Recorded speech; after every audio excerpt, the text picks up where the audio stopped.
So welcome everybody.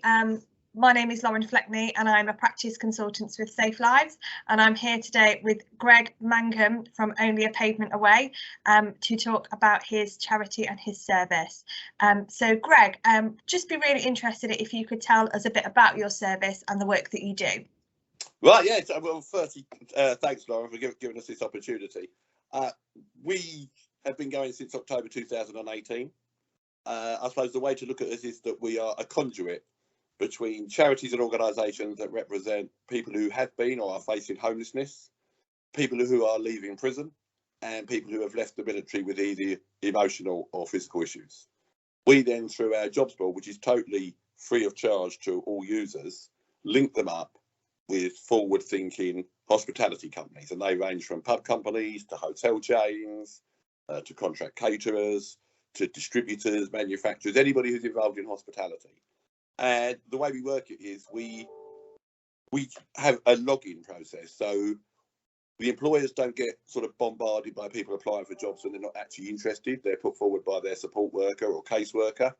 And then the employers have their logins, and they can also look at the candidate profile page of the jobs board and say, there are people on there that we'd like to interview. Once they're interviewed and once they get the job, they are seen as just a normal employee.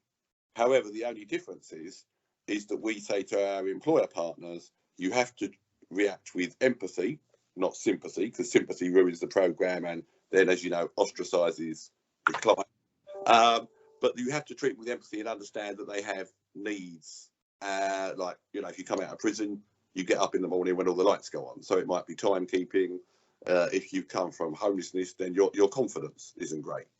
So the employers are fully aware of that. We have two relationship managers, one that works closely with the charities and one that works with the employers.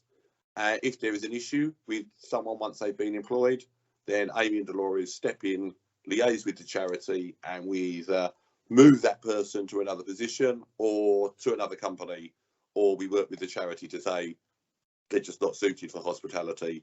Let's move them on, rather than them have to sort of be sacked or just walk out and have a black mark against their CV. If it's a case of they're having trouble with their rent, utility bills, clothing, heating, then we will fundraise within hospitality and we go in and we pay off that debt to a certain amount, and we don't ask for that money back. So we're very much into, as our strapline says, stability is through employment. We are not based on numbers, which is why, as when we spoke earlier, I said we don't receive any government funding. We believe it's in the quality of the people. So we've got one employer who took someone. After 3 months, they took another person, then another person, and they're now up. They've now got 8 of our members, and one of those is a senior chef de partie in one of the top restaurants in London after having started as a pot wash in another branch, and we've supported them through the way. So that's very much how we work. It's a very simple process. We don't offer the counselling or the mentoring or the training. The training comes from the employers. What we do is we just act as that conduit, link people together, but safeguard the employer, the charity, and the member. Thank you. Sounds an amazing charity and amazing work that you're doing there. I just would be interested to hear from kind of a domestic abuse perspective. Is that something that you're seeing with the people that you're working with? You know, looking at that work from a domestic abuse lens, what support is out there? What are you seeing doing the work that you're doing? I think, interestingly enough, that when before, Amy and Dolores have only been with us just over a year. Before that, we weren't getting the close contact with the members. Now we are. So our retention rates have gone from 52% to 79% of people staying with us. Their length of service is longer, and they are opening up more. So if you'd have asked me this question in July 2020, I would have said we haven't really dealt with anybody who's come through an abusive relationship. What we're now seeing is that people are opening up more to Amy and Dolores. They're opening up more to us as a charity. We have 3 people who are with us who have been through abusive relationships, and it's also been how their confidence has been shot, and I think it's building up that confidence that working with Amy and Dolores, that You know, when they go to an interview, then the elephant in the room is removed. So if you've got on your CV 216 to 18, you know, you come from the probation service, it's not a shock to the interviewer that you've been in prison. The interviewer then builds on the strengths you've learned in prison. If it says crisis or St Mungo's, the interviewer isn't thinking, oh, you're going to turn up with a cardboard box and a bottle of vodka. So it takes that elephant in the room away. The interviewer knows more about the candidate, but that is private between the interviewer, the general manager of the outlet, and the candidate.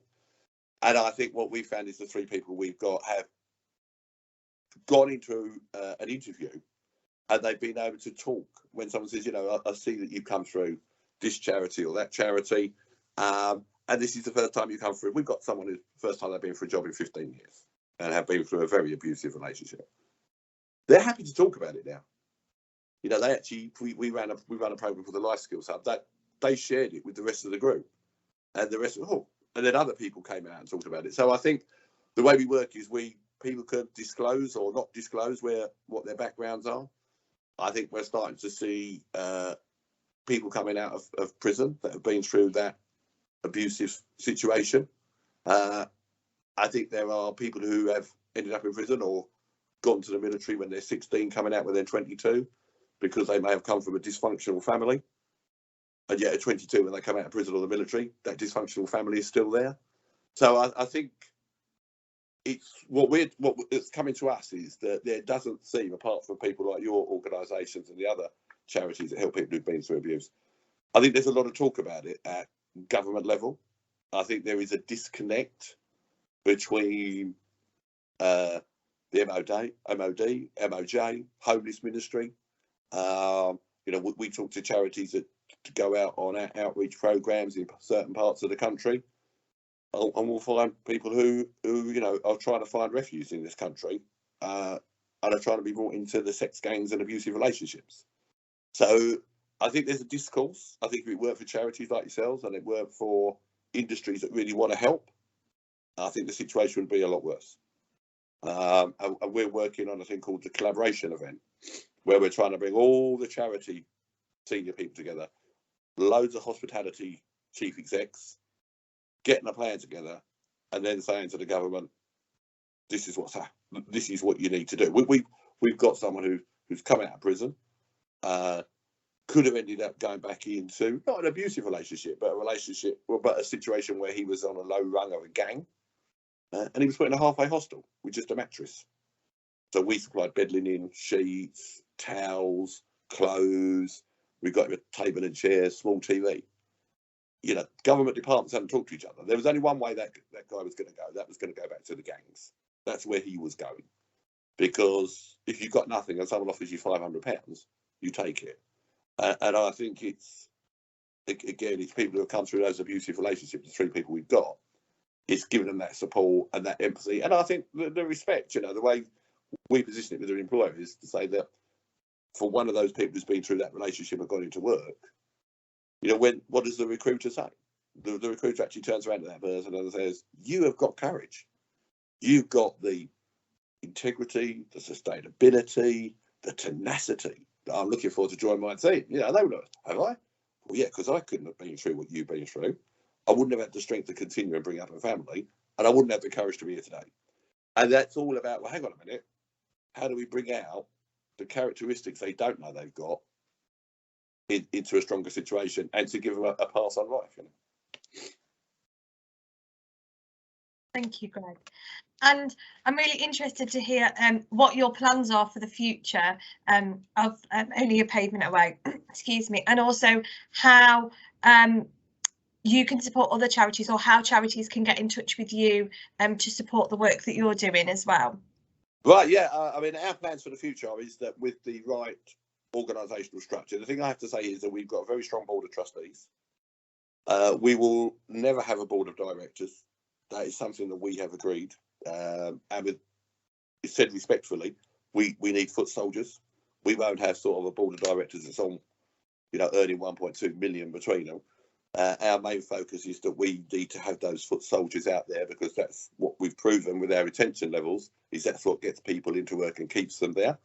So with the right structure, we can get 500,000-700,000 people into work a year. We've got the vacancies through the employers because hospitality is struggling. I think the thing we need to make clear is that we're desperate for people, but we're desperate for good people.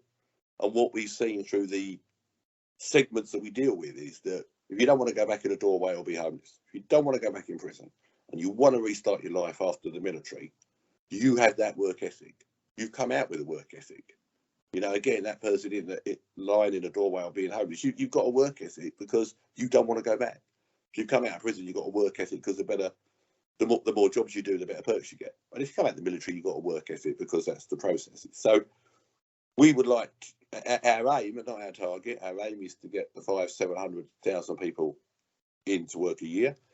We believe very much in working with other charities because not being a charity person, the one thing I found was that there's a lot of competition, and I can understand everybody's fishing in the same pool for the funding, but you know, if a charity came to us and said, can we use your jobs board because it's going to get another 2 people out of destitution, we'd say, yeah, of course you can. So we're very open about that. We want to open a cafe in every major city. And we were talking to hospitality employers at the moment about taking what we call a mothballed site, seconding a manager and a deputy manager, but then staffing it with our members. And so the public can come in and they don't know, oh, that person was homeless or that person's having an abuse relationship. They don't need to know that. What they know is that it's a cafe that's helping people get back into careers with on-job training. And that actually, rather than say, will you donate, will you donate, will you donate? Well, you are donating because we're going to the suppliers and say, supply the food at a cheap rate, but everything profit that comes out that till will go into helping that person get into work. And I suppose the big thing we want to do is we want to bring the charities, organisations, people like yourselves, with the hospitality CEOs and say to the government, forget the rhetoric, forget the policies, forget the nice sound bites. If you do this, this and this, we can get 700 people into work through sustainability, and we will tell you how much that will save the economy. So we put 172 people into work since we started. 75 have gone to work this morning, but that 170 have added 4.2 million to the economy. And we worked that out by saying, by the time you earn your wages, paid your tax, national insurance, bought yourself a pair of trainers, paid your rent, and you're not having to be supported by the government or universal credit, then that's what the value to the economy. And I suppose that's our other thing that we want to do through the collaboration event is, you know, we get people, and you must have seen it as well, Laura, we get people come to us and say, I need to sort out my housing benefit. And one employer summed it up to me and he said, Greg, I've applied for money to private equity and to banks, and it's easier to get that money and fill those forms out than it is do a housing benefit form. He said, I couldn't apply for housing benefit. He said, because I just looked at the form and thought, I'm going to put it in the bin. He said, to have someone who isn't used to form filling or hasn't had that experience or has been in an abusive relationship or come out of prison, he said, I don't know how they cope. So that would be that's the collaboration event is, what are the blockers that stop people? You know, let's actually take maybe someone that's through your client base and they've been in an abusive relationship, but they don't want to go back to the area where they live. So let's move them to Cornwall or to Newcastle, where they're going to need help with their rent, they're going to need help with their housing. And the government will say, yeah, we do that. Well, yeah, you might do, but 2,000 bits of paper later, it happens. And this person hasn't got the confidence or the time or the energy to do that anymore. Thank you, Greg. Yeah, it just sounds really interesting. I think that collaboration event that you're talking about would be really powerful. Is there anything further that you want to say or you want to add before we close today? I think if there is anybody through your network that deals with people that have been through abusive relationships, then just ask them to contact us. You know, they go on the website. It's inquiries at onlyapavmentaway.co.uk. If they want to replace inquiries with Greg Mangham, they can email me direct. Wonderful. Thank you so much for your time today, Greg, and we really appreciate it, and we look forward to speaking to you again soon. Thanks for the opportunity. Cheers, Lauren. Bye. Bye.